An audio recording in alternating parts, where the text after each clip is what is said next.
You're listening to the Silicon Valley Podcast.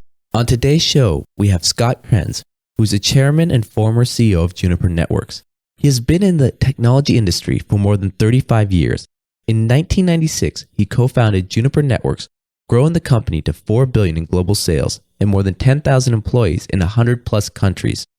In 2010, Scott and his wife Joanie launched the 1440 Foundation, a grant-making organization committed to the cultivation of truly real and connected relationships with self and others as a basis for living life.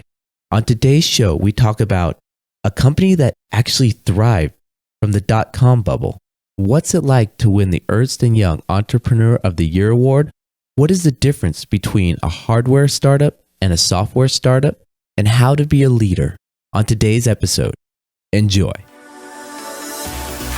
Welcome to the Silicon Valley Podcast with your host, Sean Flynn, who interviews famous entrepreneurs, venture capitalists, and leaders in tech. Learn their secrets and see tomorrow's world today. Scott Kriens, thank you for taking the time today to be on Silicon Valley. Glad to be here, Sean. Now, Scott, let's go back to the very beginnings of your career. Can you tell me about your entrance, the beginnings of your time here in Silicon Valley? Well, I graduated from college and I went to the placement center and I had an opportunity to take two jobs. One was assistant manager for credit collections at a furniture rental place, and the other was computer salesman. And I thought, well, I didn't go to college to be a salesman, so I'll be an assistant manager. But then I went to the interviews, and the assistant manager for bad credit for furniture rentals was predictably this job in this dingy old metal desk, dark place. And then I went to the interview for the sales job, and it was all these bright-eyed people, well-dressed, driving nice cars, selling technology. And I thought, well, I don't want to go work in that dark, dingy place. So I was either headed for the furniture rental business or the tech business. And since the people looked happier in tech, I did that. You started Stratacom. Can you tell us a little bit about that company and what led you to start a company? Well, it wasn't mine to start. I was part of the team, but I had worked for 5 or 6 years before that. And I ended up leaving an established computer company, no longer around, called Tandem Computers. I went to this startup, completely naive about what that even was. And I got told this story about how great it was going to be, which I believed. And then 9 months later, we went bankrupt. I went on unemployment and I moved into the other corner of this one bedroom place over this garage with my buddy from high school. And I was collecting $104 every 2 weeks in the mailbox. That was my unemployment check. The company that went out of business was given a little lifeline from an investor that had lost all their money that said, here's $500,000 to see if you can resurrect this. So I got a phone call from the guys that were trying to do it, and they said, we need you to come back and see if you can help us with this. So I did. To make a long story short, that was the beginning of Stratacom in 1986. 10 years later, we sold it for $5 billion. But in the middle of that, for 5 years, we did nothing. 5 years into it, all we had done was burn all of the money that they gave us and produce no proceeds and no profits. And the company was on the verge of going out of business again. And we had a new idea. This is way outdated by now, 30 years ago. But the idea was to connect buildings together that had networks inside the buildings, but no connections between the buildings. And so our technology was, if you have these two buildings and somebody in one building wants to send something on a network to somebody in the other building, how might you do that? And we had an idea of a way to do that. And so in the second 5 years, it went from 25 million and broke to 500 million. And we sold it for $4.5 billion. The main learning of that was in the first 5 years, the same team, because it was mostly the same people in the company and the leadership of the company was very much the same. We were dummies because we blew $25 million and didn't produce anything. And then for the next 5 years, we made $500 million of revenue happen and created $4.5 billion of value. And it was the same people. So the learning about that was you're not as stupid and you're not as smart as the results might indicate. But it's really smart to be in good markets. And that's what we weren't in for the first 5 years and then what we were in for the second 5 years. At that time, was there any competition amongst any other company and yourself for connecting building to building? Yeah, there was a handful, probably half a dozen. Actually, then once it became an idea that people were like, hey, that's worth doing, there was probably a dozen more or so, I would say. Maybe, like always, once an idea goes from being possible to being visible, people realize that it can be done. Once somebody realizes something can be done, then it's easy, for some reason, it's easier to replicate it or find their own way of doing it and jump in. That happens. And it did. And there were a lot of people in the market. And then some others that did okay. We were able to, I think we created the most value of the people doing it, partly by virtue of the price of the acquisition. But we were far from being the only people in the game. When the company was being acquired by Cisco, what was that acquisition process like? What were the conversations going on amongst your team and Cisco itself? That's the funny thing, because it happened in April of 1986. And I actually left Stratacom in February by pure coincidence. And there were no conversations underway at the time. We had talked to the company, to Cisco, earlier than that, and they weren't interested, and they went away and bought some other company for $200 or $300 million because it was a lot cheaper than what they ended up spending on us. And it obviously didn't work because they came back and bought Stratacom. But my wife and I were halfway through the pregnancy with our first child, and I'd been at Stratacom for 10 years, and so it was time to do something else. And I remember Dick Moley was the CEO for the whole time Stratacom existed. And I went to him and I said, Dick, I really want to try being a CEO, but all of my net worth is tied up in this company, and you're already a CEO that's really good with all of my net worth in your hands. And so I want to try being a CEO, but not with my own money. I'd rather leave that in your good hands, and I'll go try it somewhere else with somebody else's money in case I don't do very well. So anyway, I had made that plan to leave, and I said I'm going to take a few months off, and my son was born in May. And in April, Cisco came back, and over the course of like 3 weeks said, okay, we give up.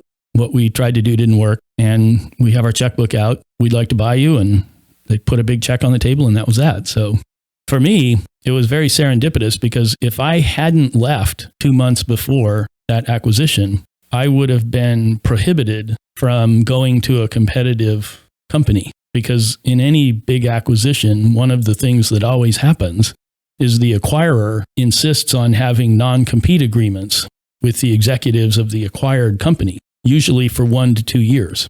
So had I simply been in my job in April instead of leaving in February, I would have been contractually prohibited from going to a competitive company for 2 years. So by the pure good fortune of 60 days and a 5-month pregnant wife, I was free to do whatever I want, which eventually turned into Juniper, and that otherwise never would have happened. How did you get introduced to Juniper?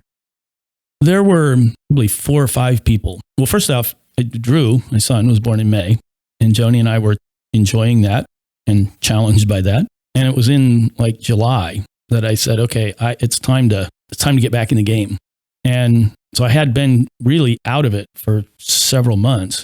And Pradeep Sindhu, the founder of Juniper, who is a brilliant technologist, also brilliant enough and with a managed enough ego to realize I can handle the technology and the architecture of all this, but I'm not a CEO. So he went looking for somebody. He went to his investors and to a couple other folks he know, and probably, 4 or 5 different people said, hey, you need to go take a look at this company. And I met Pradeep, and I met Vinod Khosla, who was the earliest investor from Kleiner Perkins.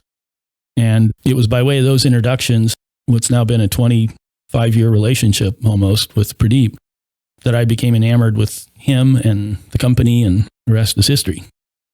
What was the onboarding like to become the new CEO of Juniper?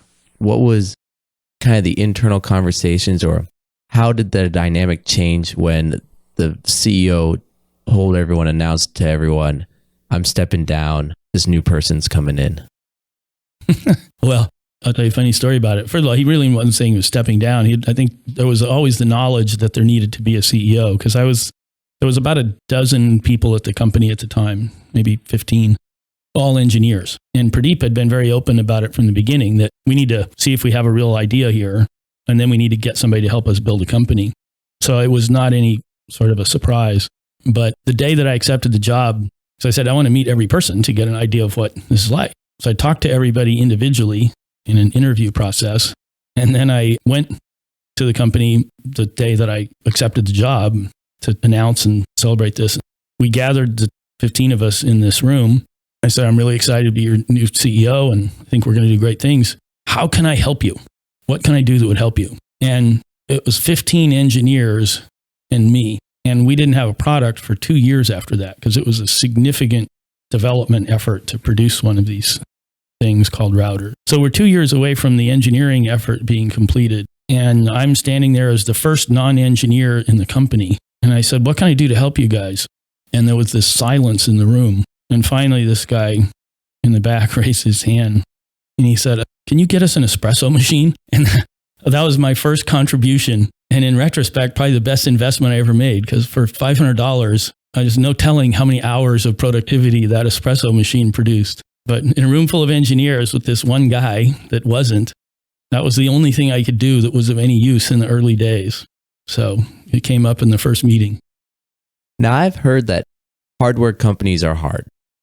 Why is that? Why does it take so long to get a product out there? And what are the investors' thoughts when something is going to be built for 2-3 years without them even knowing if it'll work or not?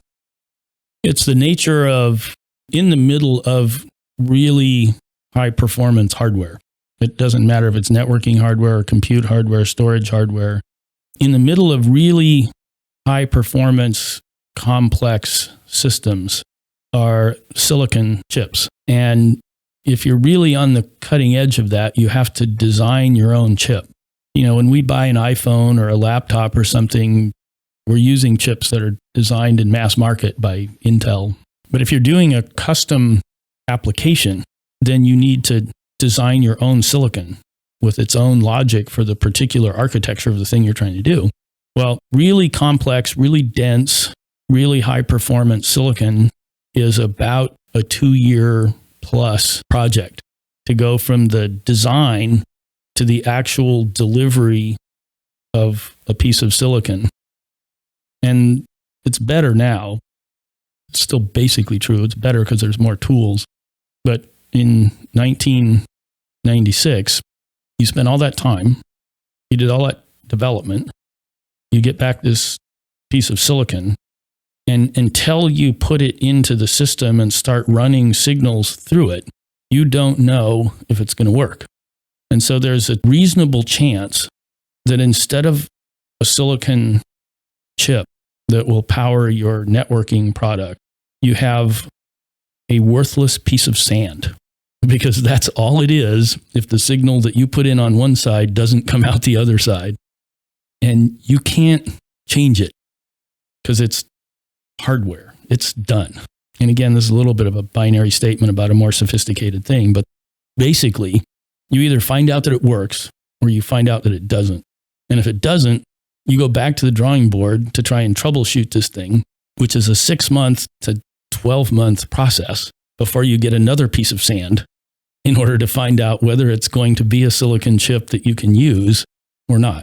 And in our very first product, we had to design and deliver 4 of those. We didn't know if any of the 4 would work individually, and we had no idea how the 4 would work together. And we actually needed, of course, each one of them to work in a way we expected. But we also needed all 4 of them to work with each other in the way that we expected. And the number of combinations that can happen when you have a large amount of processing and I/O happening on each chip, times 4, times all the combinatorial ways you need all 4 of them to work, the number of ways you could get it wrong is almost exponential. And if you do that, then you lose another year of your product, which means no revenue, no product, no customers, and probably no money, no investor money. That was the task that lay before us. And I guess to go back to your original question about hardware, one of the reasons hardware companies, if they're really building sophisticated systems, are so hard to do is because some version of that amount of complexity is in the critical path of delivering a piece of at least complex hardware, a system. And compare that to a software company where you write it, test it, change it tomorrow, try it again, change it tomorrow, try it again. You just recompile. You don't even recompile in today's agile systems in the same way you used to. Try it, fix it, try it, fix it, try it, fix it. You can do that every day instead of once every 2 years with 1 year in between. It's a different game. Going back, would you do hardware again, or would you go to a software company? Well, there's a reality of physics on the planet, which is that at the really sort of base binary digital level, if you want, all you're doing is turning on and off ones and zeros. Ultimately, you can reduce all of the sophistication of digital technology to ones and zeros, and you have to turn them on and turn them off. Well, there's only a certain rate of speed at which you can do that in software. And if you can't turn the ones and zeros on and off fast enough, then you need to do it in silicon. At some level, it's kind of simple. It's how fast the electrical current travels. And if you have to go off to a piece of software, go back and find a piece of hardware to turn the ones and zeros off, go back to a piece of software to find out what to do next, that takes a long time. And if you can run the electricity right through the piece of hardware and turn the ones and zeros off faster, and I say faster, we're talking about billions and billions of operations in a second here, but at the base level, at some point, you reach a limitation of physics where I can't turn the ones and zeros on and off fast enough in a piece of software that has to go back and ask a piece of hardware to do it because the route return path takes too long. So you have to put your logic and your design in silicon because otherwise electricity doesn't go fast enough. And at least on this planet, you can't change that. So nobody would do hardware design by choice for all the reasons I said. Who wants to take that risk, right? I'd rather just change it every day. But at some point, you can't do it fast enough. And so you're just left with the reality that we're going to have to do this in a piece of silicon. So you started at Juniper in 1996. What was it like the first couple of years you were there, but then the dot-com bubble? How did that impact you?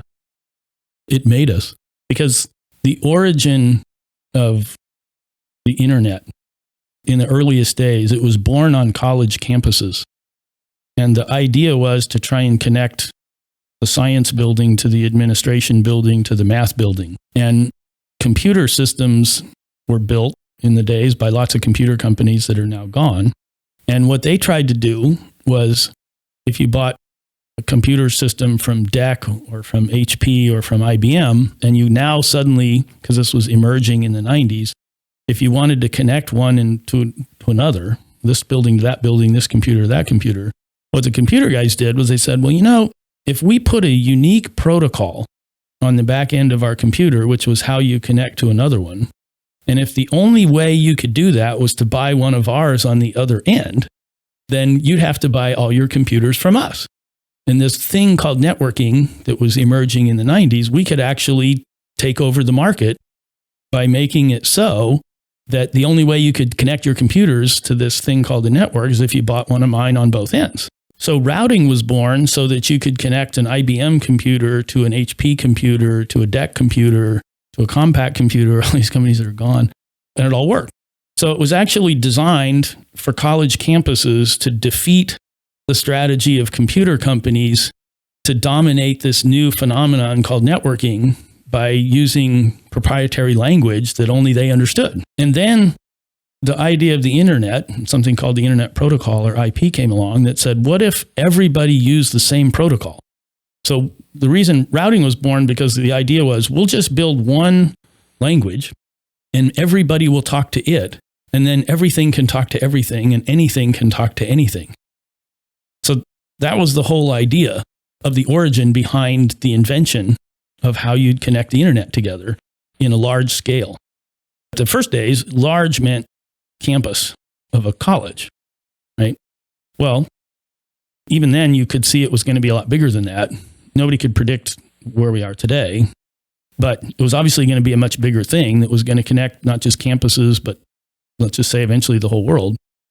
And so you now had this scale of design you had to meet, which was totally unrelated to what it was born to do. So one of the analogies for that is like saying, designed to a whole different scale point. It's like saying, can you redesign this house and make it into a football stadium? No, you just might as well bulldoze the house and start over knowing you're building a stadium. That was what had to happen in the evolution of all of this that became Juniper. And we had a glimpse of that a little bit ahead of when it was actually happening. And so we were building these giant machines, giant at the time. And the big fear when we were building them was, when we get done with this, the world's only going to need 5 of them and we'll be done. And how's that going to work? And so we built this really fast, really big at the time thing. But of course, the internet came along and got much bigger, much faster than anybody thought.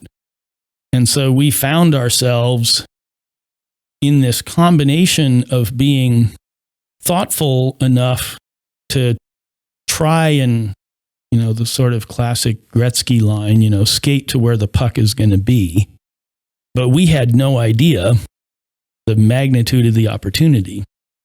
And so when it happened, and we came out with our product, which fortunately worked, we did, the first 3 years the company existed, we did 100 million, 600 million, 900 million.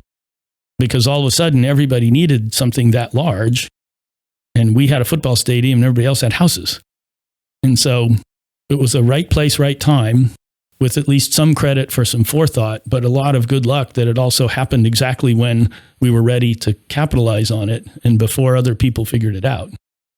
At that time, with that massive growth, was there any scaling issues? We don't have time for how many scaling issues there were. People, processes, systems, everything broke. And stuff was being held together by pencils and spreadsheets and what we call diving catches, meaning that, we were just about to need to finish a quarter or do something to a deadline. And there was no process that you could rely on to do it. And so somebody just gave up their body to catch it just before it broke and make it happen. And those diving catches in the midst of this rapid scale that we were totally unprepared for became famous. And that became a part of the culture. Not necessarily a great part of the culture, because then you became a hero for making a diving catch, which also de-emphasized the importance of creating a process so that you didn't have to make a diving catch, which took us a while to figure out. Because, the body can only stand so many diving catches. And we were doing that all the time because the scaling broke everything. And with that, in the year 2000, you won the Ernst and Young Entrepreneur of the Year award. What were some of the key events you think that led to you winning that award, and how was winning that award? Tell us a little about that. One, you could call it's the Ernst and Young Right Place at the Right Time award, because the room was full of all kinds of people that had done amazing things. And ours happened to be in the middle of a thing that was bigger than anybody else's, happening faster than anything else. And so it appeared as if we had magically created that. And really, we were just on the wave of what was happening. But it was fun. It was great for the company to get the recognition. I think coaches and CEOs and leaders many times, they get too much credit when you win and take too much blame when you lose. So CEO of the year, quote unquote, means successful team, right place, right time, and, right forethought. It's not as if it's a pure luck. That's what I learned at Stratacom. When you're in the right markets and you do the right things, you look smarter than you are. And that was a grand case of that. And then you were at Juniper Networks for another 8 or so years after that. What were some key highlights in that next segment of your career there? I was the CEO from 96 to 2009. And there were highlights and lowlights, but it was fits and starts of the company over that time. In the dotcom boom, the company's value went to $75 billion and the stock went to 270. And then in the dotcom crash, the stock went from 270 to 4. So talk about looking stupid. Like, who could how could anybody destroy that much value? But it was overvalued to begin with, and then it was overcorrected and undervalued. And so you look like you created the value in the beginning, then you look like you destroyed it in the end. And it's part of the whole boom and bust of those early days of all of it. And, one of the things that happened in that time that was a highlight, might not seem obvious, was when it crashed and our revenues flattened out when they'd been rocketing. And that's why the stock collapsed. And people said, you need to stop spending on research and development and engineering at the same pace because you're not making as much money. And I said, we're not doing that. And so our profit margins went from 35% plus to zero. And we made absolutely nothing because we spent all the money on research and development anyway. And that was to preserve the lead that we had in the market. And if we'd have stopped spending like people wanted us to do, instead of having a $4 stock, maybe we'd have had a $10 stock, but we'd have lost our lead and we'd have become totally overrun. And that was when the company was $1.5 billion or so. And today it's a $5 billion company. And one of the reasons that it is because in those days when people were telling us to stop spending money and that we didn't know what we were doing, because who could destroy all that value? One of the things I'm probably most proud of looking back on is having said, we're spending anyway. And we're doing it because it's the only way, and the company won't be here if we don't. And we preserved the lead that we had. And that's one of the ways that the company came out of all that and continued to grow. So it's one example. In general, what I'd say is some of the things that I'm probably most proud of that happened over the course of the 12 years of being the CEO were not the decisions we made in the good times, because those are easy. Those are the ones that we made in the bad times that were more courageous, that are the best. Were there any moments there when people were trying to tell you to cut the research that you were worried about staying as CEO? Yeah, a little bit, I suppose. What I tried to do at the time is I tried to step back and say, am I doing everything that you could reasonably expect somebody else sitting in this chair to do? Have I really done as much as I could imagine anybody trying to accomplish in the midst of whatever the situation is that might cause people to think maybe you shouldn't be the CEO anymore? If I could answer yes to that question, then after that, whatever happens, happens. Because don't worry about things you can't do anything about. And if I'm not doing everything, then I obviously should do something different. But if I've done everything that a reasonable person could think of to do in this situation, and by whatever circumstance, it ends up being the decision of somebody else's that I shouldn't be the CEO anymore, well then I can't do anything about that. In 2009, what led you to want to take the next chapter in your life? Why not still be at Juniper, maybe even today? I'm still there today as the chairman, and I have been, but I was the chairman and CEO in 96. And so I've been the chairman for too long, 23 years now. But 12 years into being the CEO was 5 years after my dad died, which was in 2004. And that was a real life intersection for me, because it was sometimes what I call a confrontation with mortality. And even though I knew death was real, because I was 45 years old when he died, I hadn't really had the firsthand experience with it in the way that I did losing my father. And I continued to be the CEO for 5 more years because I tried to pretend like it wasn't as meaningful as it was, but it was. And what I decided in 2009 was there's more to do in this lifetime than, earnings report number 47 or whatever, 8 or whatever it was. And 10 or 12 years of doing this and chasing after widgets and dollars and so forth, at least at the day-to-day operating level of the CEO, that's enough.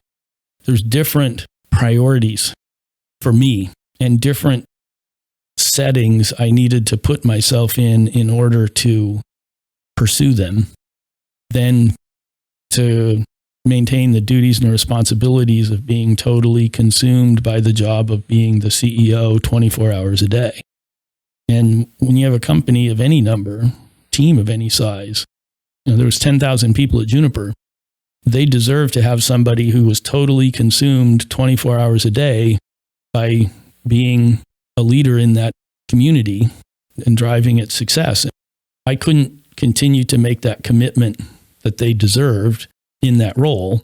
And so it was time to recruit somebody else who was really prepared and wanting to do that. For a company of that size, what is it like when the CEO goes to the board and says, it's time? It depends on how you do it and what the circumstances are. In my case, I went to them and we all talked about it. And they said, I need to make this change for my own self. And so I will go recruit my successor. I'm not going to quit and walk out of the company. I mean, the company to me is kind of like it's like a fourth child. It was part of birthing it and raising it. And I have that commitment to it just as any parent would, which is lifelong. I wasn't the right person to be consumed by it 24 hours a day after 12 years. So I went to the board and said, let's just know that this change is coming and I'm going to recruit my replacement. And the board makes that decision, but I'll bring you the candidates. So we did that and we hired Kevin Johnson from Microsoft to take over the CEO role. And I went to be the chairman only at that point and set aside the CEO duties. So, done well, it can be a graceful thing. And we were able to do that. And then after that, transitioning from that to right now, 1440 Multiversity, what was the thought process? Did you just want to stay retired for a little bit, or was there this calling in the back of your mind to do more? What brought this next thing on? It came about as a result of those 5 years between 2004 and 2009, because there were two thoughts that circulated in myself. One was, there's more important things than just widgets and dollars. The other was, with particular respect to the company is now at the time $2 billion and something dollars and is in 100 countries. And what am I going to do that actually makes a difference every day? And the answer to that for me was leadership development, because I can't be in 100 countries. And in fact, even if I magically could be, I'm not smarter than the people that grew up in those countries and lives there every day and owns whatever that job is of engineering or manufacturing or sales or marketing, what have you. So, it's not for me to parachute in and do something brilliant that somebody focused on it all day couldn't do. So what I need to do is develop leaders so that people who are at the point of impact can have a model for how to do the right thing in the moment at that point of impact. And so I started in on this pursuit of leadership development. And one of the first things I discovered is that nobody cares who you know until they know who you are. And so the job of being a leader isn't a matter, at least not at first, it's not a matter of how eloquent you can be or how brilliant your market insight or your strategy or whatever is. It's how authentically can you show up as who you really are, with the courage to do that and the vulnerability to do that causes people to look at you and say, this is a real person sharing not what they want me to believe, but what they actually believe. Because we all know the difference. We do it sometimes even subliminally, but we know. If somebody's telling you something that is some fabrication of what they want you to believe, you know it. And if it is, then I'm suspicious. And on a different tangent, we could go into the neuroscience of why the brain cells that are programmed for our survival put us into fight or flight mode when we're suspicious. There's regions of the brain that kick in and regions that shut down, and we're programmed to survive. And if we are suspicious that we don't understand our surroundings, if the bush is rustling and it could be the wind or it could be a lion, you can't afford to ignore that. You can't ponder casually what that might be, because if it's a lion, you're dead. And so when we're suspicious that we may be in some danger, we don't engage in deep thought. We run, or we fight, or we do something. We freeze, one of those three. So anyway, in leadership, if you aren't trusted and safe in a place where you know that you're hearing the real thing from the leader might as well not waste their time trying to tell you a bunch of things about what you should do and about the market and about the company and about anything, actually, because you're not listening because you don't know whether you might die. And the thing about this survival programming that's in all of us is it hasn't kept up with the times. It's what was put in us 1 million years ago for the species to survive. And, it's just like anything else. If you don't update the software, it's pretty far out of date 1 million years later. And so today, if we're afraid of a presentation or afraid of a conversation with somebody or worried about how we might look or what we might think, the brain treats it as a life or death situation unless you're able to manage that very consciously, very differently. And that's very outdated programming that doesn't really work when you're trying to inspire a team. So anyway, that's a function of the design of the human mind and human body. And originally at Juniper, when I went into the leadership development field, it took me several years to make that association that that's really where leadership development starts.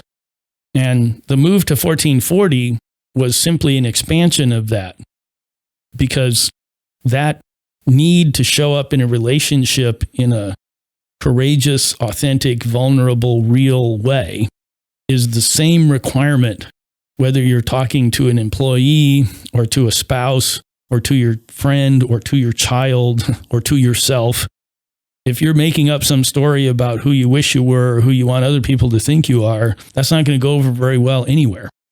And said in the positive, which I prefer, if you are, then a much richer connection can be built in your entire life. And so 1440 is just the outgrowth of a belief that is applicable for leadership development in the professional world, and I believe even more valuable in the rest of our lives if practiced consciously and thoughtfully with presence and with awareness. And so it's no different than what I began to learn after losing my dad and trying to answer the what matters question. We're just here practicing on a larger scale than just trying to make a work team successful. The name 1440, what meaning does that have? And can you tell me more about what goes on in this beautiful location here, Santa Cruz in the Scotts Valley, this amazing 75-acre location that we're at? Yeah, it's a cool place. It's a 1,000-year-old redwood forest is where we found ourselves with this opportunity in the property. 1440 is a name of our foundation and of the Multiversity that was created by my wife, Joanie, and it represents the number of minutes in a day. And it's a reminder that if we pay attention to being completely present in each one of them, first of all, it's a much richer way to live, and we find ourselves being present's hard to do. We're much more preoccupied with the past or the future, and with either our regrets or our fears or our hopes or our doubts, and it's part of that programming. If you're completely present and paying no attention to the past or the future, in certain settings, if it's not safe, you might be consumed by the present moment and that lion might appear. And you're not remembering that last time you were here, it wasn't safe, or worrying about next time whether you should do something different because it was scary the last time you were there and all that stuff. So quite a natural thing for the mind to preoccupy itself with the past or the future. Very different than animals. If you watch an animal, they can be in a life or death fight and a half hour later be in a sound sleep. Because I think they just live in the present moment. That's all there is. When your dog's excited to see you when you come home, that dog's not thinking about anything else. It's totally present. A lot to learn from animals. So 1440, first and foremost, is a reminder that everything starts with being present. Because if I am, then I'm paying attention to what's happening now. And if I want to be in a rich relationship with you, the first requirement is that I have to be with you. And if I'm sort of here physically, but really I'm thinking about something else or wondering about what I have to do next or whatever, then I'm not with you. And you know that because we all know that. It's obviously very blatant now when somebody takes out their phone and is texting away, both people at a dinner table and neither one of them are at dinner. But it's much more subtle than that. All I have to do is be sitting with you and my mind wanders and I'm off actually really paying attention, thinking about what I'm going to do next or what I wish I would have done differently whenever. We may not know it consciously, but we know it. And the same circuitry in the brain restricts us from full expression. And so 1440, if it were to serve its most ambitious intention for the world, is what we say sometimes, a place where energy, discovery, and creativity flourish. Because if you're present in the moment, one of the things that produces is energy, human energy. And it's a powerful, generative, dynamic exchange. Energy is very real. Now, it's also very seldom is energy neutral. Energy is either positive or it's negative. And so you can be in a dark place and spiral down into that and be in an energized place of connection and trust and inspiration and possibility and hope. And, just uttering the words creates energy. And if you're in a place that holds a container that invites you to immerse yourself in that experience, then the energy is going to be positive. We're going to make a lot more discoveries in the mindset of what's possible, and that's going to stimulate creativity that we didn't have before we came to 1440 and got that jolt of energy. And the energy can come from the redwood forest, it can come from inside of your own self, it can come from a teacher, it can come from a colleague, it can come from one of our staff, and it can come from all of those. But if what happens at 1440 is that we become a catalyst that stimulates positive human energy, then our belief is that'll get used for positive things because we're basically good people at our cores. And if we're being stimulated by positive energy, we'll do good things with it. Whatever's important to you, if you leave here with more energy and it's positive energy than you came with, then whatever you go and do with what matters to you is going to be better. And that's the basic intention. Our definition of success is if you come here and leave with more energy than you arrived with, and I'm almost certain it'll be positive, and I'm convinced that something good will happen out of that should be yours to determine, not ours. That's why we're here. Is this a problem that is currently happening maybe in the working world where people are just getting run down? It's definitely happening in the world and has been for a long time, and it's more visible now. I'm not sure if it's happening more than it did or if we just have the means by virtue of the connectivity of the world to make it more visible. I think that's true of a whole lot of things going on. Is there more bullying going on? Is there more depression, more anxiety, more stress? Pick a bunch of negative things. Is there more of that than there used to be? Or is it just in a world that's highly connected and not living in these little silos unaware of one another? Is it just the case that the connectivity makes what was always true more visible? I actually think it's that more than it's that we live in a more stressed world. I think the world had to be more stressed during World War II or during the Great Depression. And the fact that we're anxious and depressed today, I don't know how that could compare to the possibility that the whole world could blow up or that the Cuban Missile Crisis might turn into a nuclear war that destroys entire cities. That had to be at least as stressful as an iPhone, So anyway, it's always, some version of it's always been there. The question is, what do you do about it, right? And how do you approach that? And the reality is we each need to approach a resolution or an awareness or a handling of that in our own way, because it's a very personal thing. Since found in 1440, how have you changed as a leader? Joanie and I and many others were co-creators of this space. One of the great learnings for me of the experience of being a co-creator of this was this balance of having an intention and also at the same time trusting that forces beyond my control, if I was intentional, would arrive and contribute to an outcome that if I allowed that to happen would be much better than what I could have done with the pretense of being the one who controlled all of it. And so the design of this campus, it's 170,000 square feet in total. It's 75 acres of land. It's a 1,000-year-old forest. It's got all this stuff in it, restaurants and hotel and classes and infinity tubs and healing arts buildings and workout rooms and retail stores and all this. I had no idea how to build all that when we started, other than just a first step and some help that started in early on. And Joanie was doing the same thing, and we were just groping. And to look back on it, what I learned was if you set a clear intention, but at the same time, and this is the paradox, just where most learning is found, I think, both having an intention, but also surrendering to what is trying to happen and letting it happen, the synthesis of that intention with these intervening forces.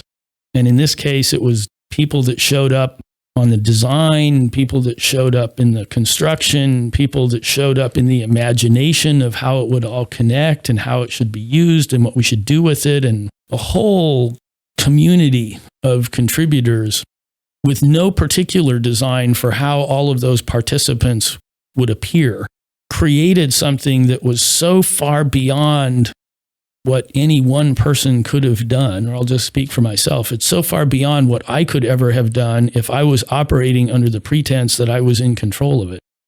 And so the ability to surrender, if you're interested in the book, Michael Singer wrote a book called The Surrender Experiment, manifesto of his about a life that he led on the premise of surrender. And it doesn't mean have no intention and be rudderless, but it means allowing forces larger than yourself and being aware of when they appear and how to embrace that you produce something that's way more than you ever could have done. And it requires giving up the pretense of having control of outcomes, which is the surrender part that's scary. But to the degree that I can do that more every day in my life. If you had this knowledge back when you'd started Stratacom or first gone to Juniper, how would those companies have been different? They'd have been more successful than they are today, by far, because I could go back through stories of times when I was being signaled about things that I knew if I'd have let them happen should have happened, that would have created stronger, better companies. But instead of letting those things happen, I pretended to control what I thought was supposed to happen instead of what was trying to happen. And it interfered with the success of both companies. Is there any more advice that you would give an earlier you or entrepreneurs out there that are starting their journey now? You know, the thing about questions like that I am committed to is to try not to give trite answers, because there's so many trite things you could say about a question like that. But I guess I would say a couple of things. One is what I was just talking about, which is be willing to surrender to the fact that you are not in control of the outcomes, and don't adopt the imposition of others to pretend that you are. And sort of an extension of that is be who you are unapologetically instead of who you wish you were or who you want someone else to think that you are. Because the imperfect, broken, faulty, unsure, real person will get a lot farther than the pretend, composed, certain person could ever get. And I'll just speak personally for me. One of the most difficult things for me, two of the most difficult things for me to do still today, 62 years into it. One is let go of outcomes. Really hard to do, really a scary thing. And the second, which, I would say is certainly related to that, is just being whoever you are without pretense. And to the degree that I can do more of that every day, much richer, deeper, stronger, better things happen than when I pretend otherwise. And is there anything else you want people at home to know about you, your journey, 1440, or how they can get more information about everything that's going on? It's easy to get more information about 1440. You can just go to 1440.org and find out classes and programs on the website. You can call us. We would love to have, the next 100,000 people come and experience things that some of those who have been with us over these first 2 years have found. And we will bring our best intention around deep hospitality to welcome everybody who comes. So that's a good way to find us if one is interested to do so. Otherwise, I think that if people can set their own intentions in their own lives, and the good news is you don't need anybody else. The bad news is you have to do it yourself.